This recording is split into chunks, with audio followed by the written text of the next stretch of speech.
everybody. The last 365 days have been an interesting adventure.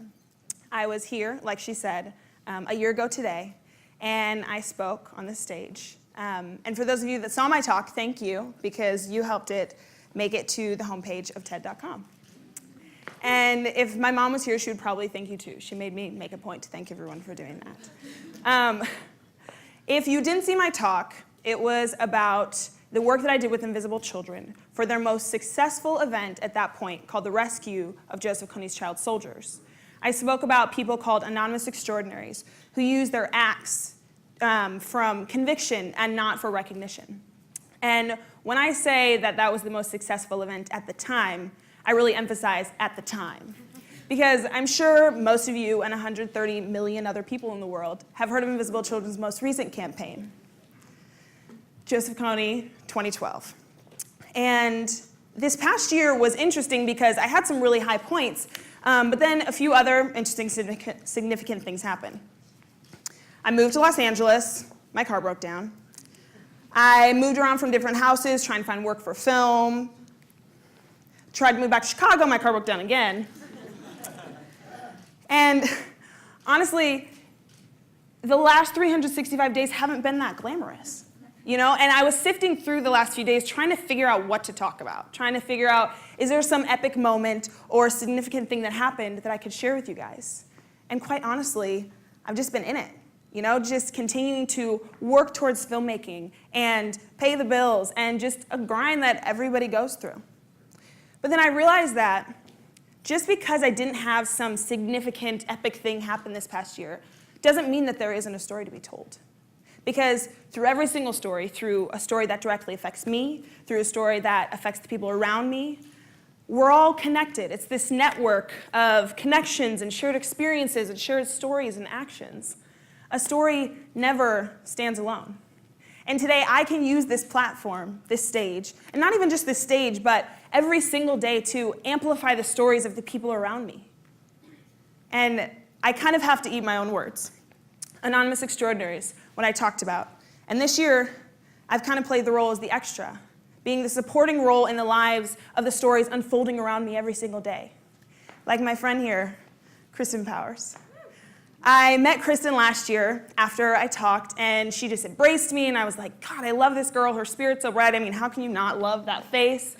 And we exchanged emails a little bit, and then a few weeks later, I heard her backstory, that at 18, she lost her mom to Huntington's disease, and that now she's working on a documentary about her mom and about her journey to being tested, and really hit me because my dad's been sick for a long time, and I cannot even imagine going through that and then continuing to push on through your dreams and stuff. And today, Chris and I am so honored to be standing on the stage with you and all the other speakers and with all of you here today, and know that your story is our story as well.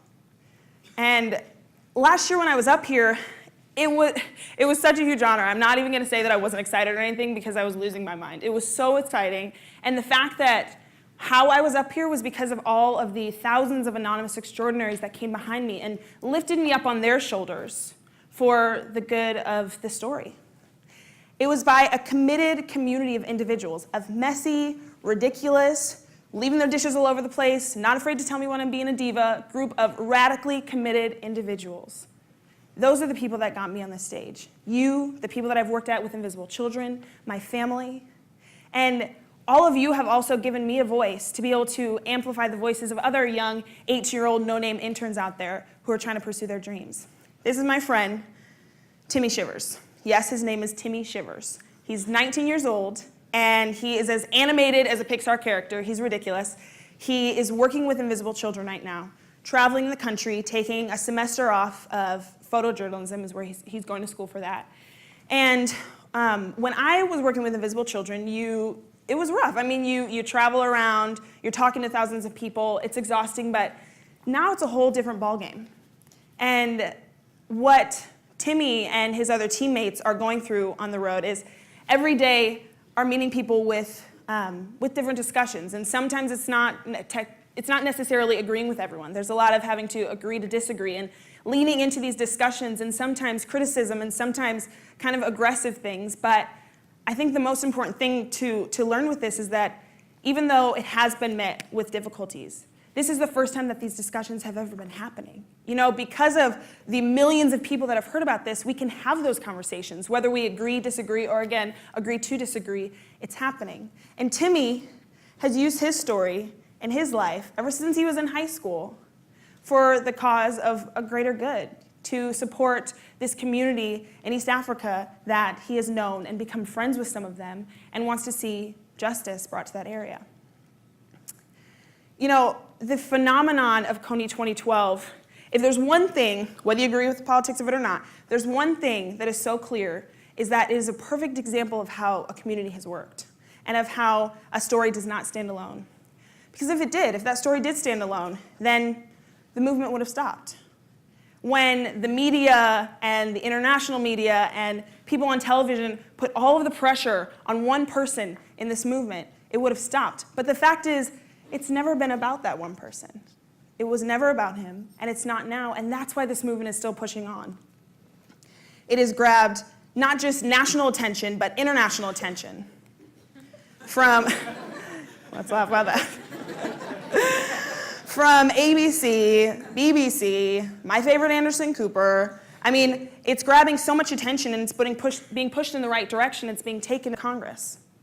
And now they're starting a resolution on the situation. You see, I'm not trying to top my life with one TED Talk after another.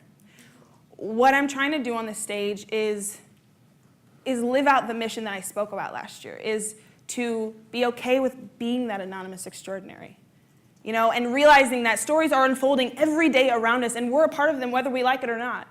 So even though I know confidently, I know that I will continue to push and persevere with my dreams of filmmaking, and I know that eventually I will have more stories to be told and to be written home and for my mom to freak out about, like these things. But I think what's the most important thing to realize is that sometimes we have to be, again, that supporting role and be willing to amplify the stories of the people in our community. And that's kind of the season I'm at right now, is amplifying you guys. And those of you that I haven't met and hopefully will meet today, and my Invisible Children family, and my church, and my family, and my sisters here, like, we're all this international, connected community. And I think that when we look at what role we play in people's lives versus just how they've affected us, I think that makes our story a much more riveting read anyways. And you know, Kony 2012 has kind of pushed back the curtain. These YouTube and Twitter and Facebook phenomenons, they're not making us even more connected. They're revealing how connected we've always been and proving to us that a story never stands alone. Thank you, guys.